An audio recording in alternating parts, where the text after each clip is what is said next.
Well, the challenge and excitement of is putting a bat in a player's hands that they can succeed with. When we get the billet, we got to grade the billet from one end to the other. So we'll take the first 24 inches, put the grain, the straightest part of the grain in the first 24 inches. Okay, in this case it would be this end of the bat, because there's a little bit of waviness going on over here. So we wouldn't want that on the handle. That could be subject to breakage. Set automatically.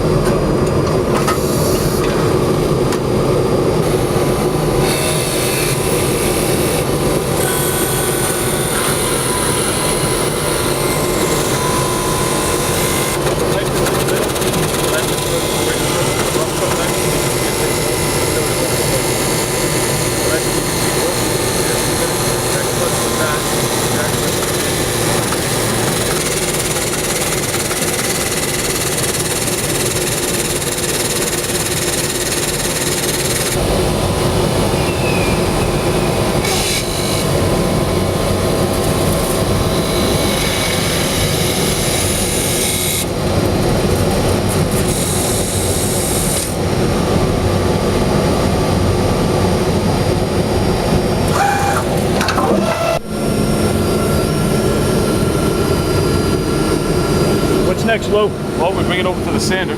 Put it through this automatic sander. Most of our retail bats go through this process. School bats go through this process, but they also get hand sanded on that lathe.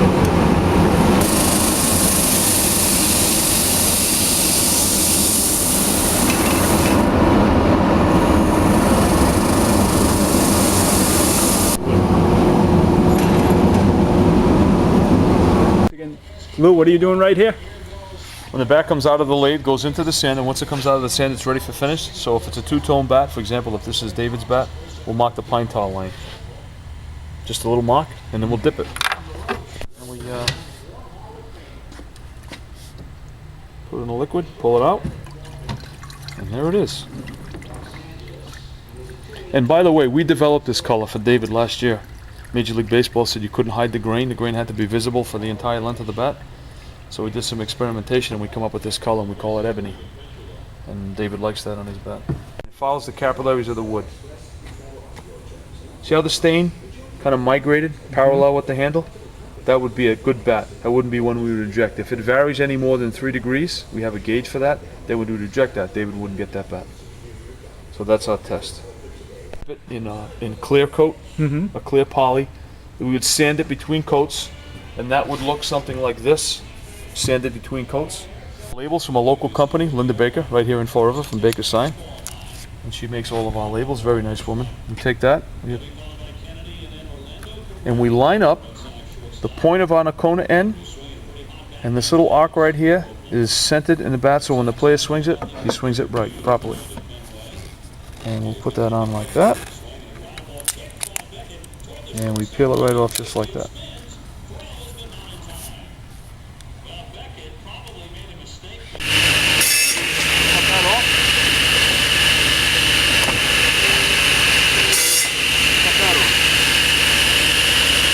Cupping machine, and most players like the bat cup because it provides a little bit of balance and reduces the weight of the bat. So we put it here. It's not for the cork, as most people joke around with it.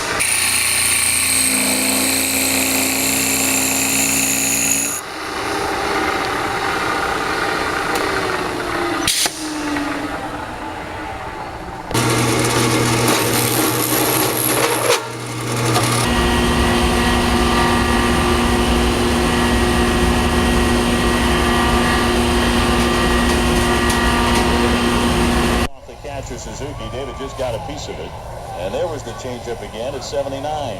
We wipe it off, trying to measure it. And we let it set up a little. Registered trademark of Chrysler Group, LLC.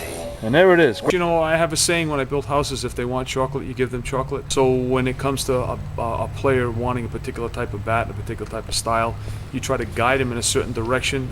You get most of your instruction from them as to what they want, but you look at how they hit a slap hitter versus a home run hitter, and that correlates with a certain model bat. And that's what you try to do. You try to help the guy out. A lot of the kids we work with don't know models of bats, so you have to work with those guys and educate them on not only wood, but different types of bats and what would be good for them based on how they hit the ball.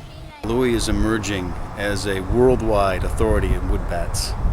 throughout Major League Baseball, and because there's so many Dominicans and Venezuelans and Mexicans involved in the game, Louis has become a pretty. Louis gets text messages from David Ortiz and Jorge Cantu and just a host of other players, and spends all of his extra time between McCoy Stadium and Fenway Park visiting not only the home teams but also the visiting teams.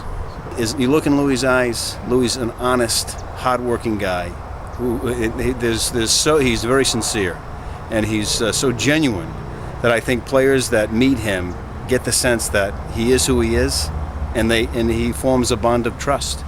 We believe that our business is built on people, relationships, and trust, and Louis embodies that in every aspect of the word, of all three words.